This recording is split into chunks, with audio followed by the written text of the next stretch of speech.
Hello everybody and welcome back to RS Trains. My name's Corey and it's been a long time since you've seen this thing. And I haven't ran model trains in such a long time and it hurts me so much that I can't run trains right now. In today's video, I need to do a quick little layout update since it's been over a month since I did my last one. And it's pretty important why the trains aren't running right now. Now first starting off, you're gonna see that the road is nearly in. It's kind of hard to turn the camera. I'll do a quick pan over it, but the road is almost nearly in. We just got it paved yesterday and painted, and it's looking pretty good. I like how it came out, but we still got a little ways to go. We got to put the dirt on the side. And then of course we gotta paint the lanes and just try to smooth it out as much as we can to make it feel like, I guess, more of a real road, you know? Because yes, there's some roads that look very bad and have many potholes in it, but if I have the choice to make a smooth or bad road, I'd kind of like the smooth one just so everything looks nice and tidy. This road has taken a lot of time to put together, but I think in the end it'll look very nice. And already it looks so much more real than, I don't know, black paper or black paint on a plywood board.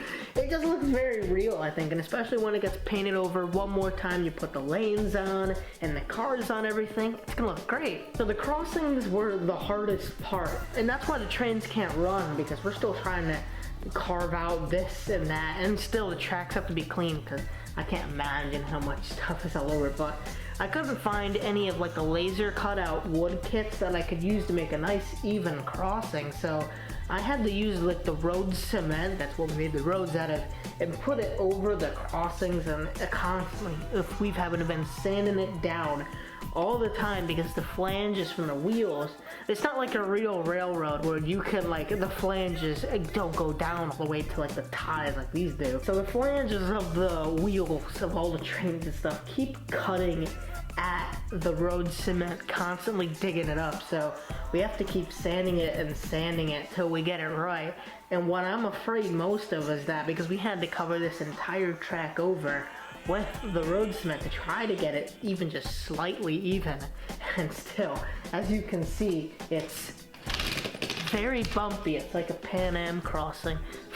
But still, once it gets done, it's gonna look great because it already looks super good. But once we get the lanes in, the road painted over a few more times, and everything just kind of more leveled and more clean looking, I think the road will look absolutely great. So next up, what you're gonna notice is that finally we have some girders over here for the little bridge that we're making. Now I had always planned that bridge to be a girder bridge, but I could never find any flexible girders to fit it until I went to my local train store, Mohawk Valley Railroad & Co., and we finally found some on the wall. So we bought them and we touched them up a bit because they kind of had a very fake looking gray that didn't look like an actual bridge.